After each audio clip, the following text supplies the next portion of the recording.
In Delhi, she was 23 years old. In Mumbai, she's 22 years old. What has changed from Delhi to Mumbai? What has changed after those massive protests against that gang rape in Delhi? That's the question India is asking today. Looking at the impunity of rapists and the impotence of the system to instill a sense of fear in them. Through this evening, we'll be keeping our eye on this story because it is more than a story. It is every woman's battle. It is asking today in independent India why we, women of this country, should need to be scared or vulnerable. Why can't we go out when we like, where we like, and dressed as we like? These are some of the questions we'll be raising through the evening. Let's go across to my colleague Tejas Mehta. He's at the spot where this young girl was so brutally assaulted along with her male colleague. It's an awful sense of deja vu for those of us who saw those massive protests in Delhi. Tejas, the police has released the sketches of the suspects. One man has been arrested, but the police saying this is very sensitive. They do not want the names to come out. Why do you think that is? Well, it's as far as they really tell us, it's only because it will hamper their investigations. They say that those other four are still absconding in the larger sense. They do know where they are, but they have to arrest them. So they don't want their names to be out in the open as of now. But of course, once that is done, they will be releasing them. But joining me now are three young ladies who work very, very close, Barkha, to where this horrific incident happened, just about 100 to 200 meters itself. You all work right here, You pass by that area every day. Did you ever sense this, antisocial elements work around there, drug addicts, people who are passing lewd comments? Did you face any sort of sense of harassment there? No, I've not come across any drug addict as such, but yes, it's very spooky in the evening around 6ish when we move out of the office, but yes, there is no security at that end. You are from Mumbai itself, born and brought up here. You travel by the trains in Mumbai. What do you feel today after hearing this 22-year-old? Because your sense of personal security also has been damaged today. Definitely, it is quite shocking for all of us. When we once move into it and when we hear this, it's really surprising. And once this happens, it's like, how do we move about? How do you move about? Is that a question? Because you travel by the trains too. Even there you would face the same problems? It's worse. Here, at least you've been working here and you know the lanes. Trains are bad. They're very bad. People walking by just brush you. People walking by. Speaking of they just brush through you. They just touch you anywhere they want. There's no sense of security anywhere. But Mumbai, as we all have been saying, was a safe city. But statistics show that a lot of crime happens here too. But it was still women felt it safer. Today, that sense of security the city was giving. Gone for you? It's not there. See, there was times when I was out till 2 a.m. walking on the street all by myself and nothing used to happen. But now, after all this, I don't think I'm stepping out of the house after 8. Your parents would be worried too after what happened in Delhi. After this, what are they saying? They actually called me up right now and they said, no, from today, we are coming and picking you up. That's what his words were, my father's words were. You have to be cautious wherever you go. We will not be, taking it lightly now. Right. Barkha, there you're seeing the sense of anxiety young women are feeling, and of course their parents very categorically telling them that you can't be alone here. That's exactly what this absolutely dastardly crime has really done to the city of Mumbai. It has taken them out of the confidence of women, but it has shaken many, many people here. Barkha?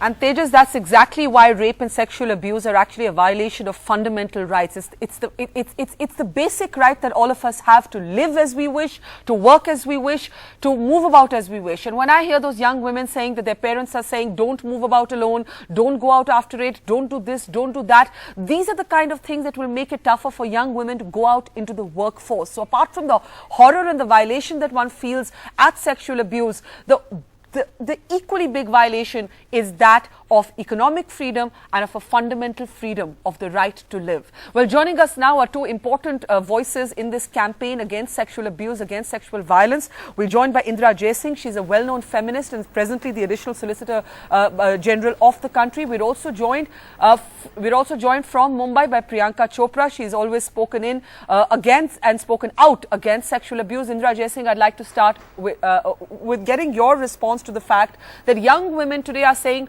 I'm going to be careful about moving out after 8 p.m. My parents are saying, don't do this, don't do that. This is the exact outcome, as it were, of sexual violence that violates the right to life, isn't it?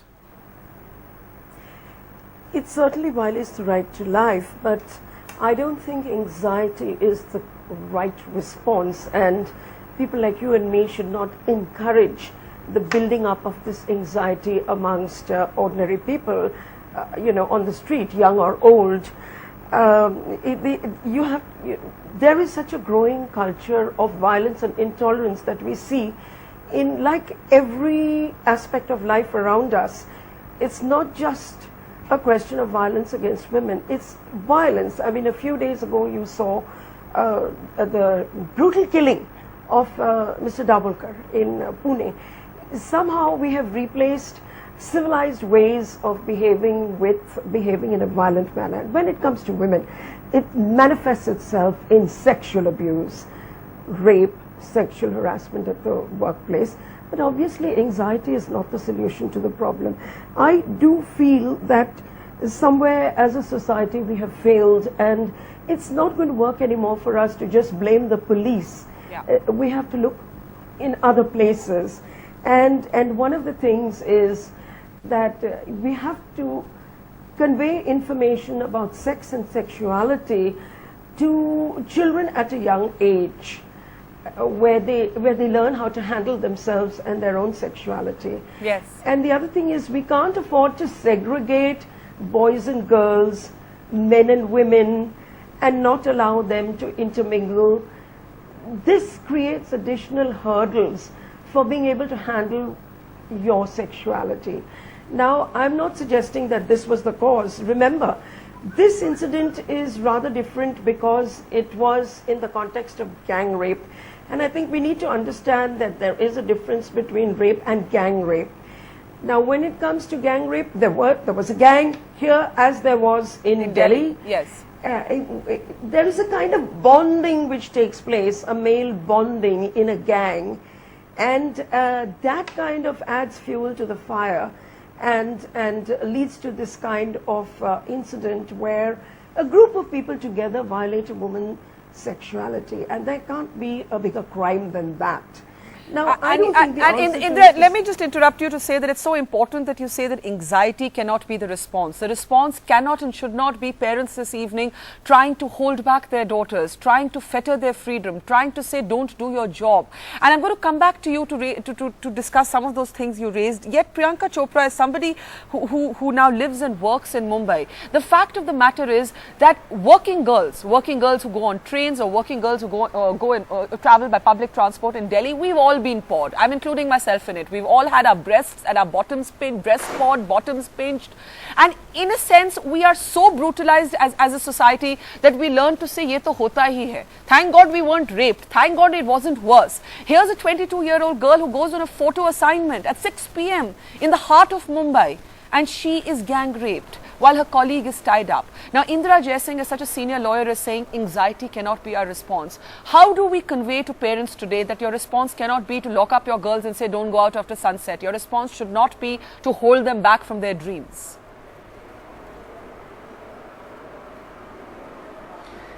That's going to be really hard. I mean, I know that my mother today, thinks about when I go out at night or when I go to the studio, who's going to be around me? Am I taking security with me or not? And you're right. We've all had our share of bottom pinching, but it's not about anxiety. It is not about. I think it's about changing mindsets. Now it's high time that we've been playing the blame games. We've been doing the candlelight vigils. We've had outrage. We've been angry. We are still angry. But what about implementation? It's so fearless. The example of what happened last night and last evening just shows the fearlessness of these people, that laws don't matter. There is no law and order in this country. There is nothing that we are doing to make sure that these laws, even the ones that we have, are implemented at all. And today I'm afraid, being a girl today, and I'm someone who's lucky and fortunate enough to always have security around her. But what about, the girls on my team who have to go home at 11 o'clock at night? I make sure they don't go home alone. It's a really scary time.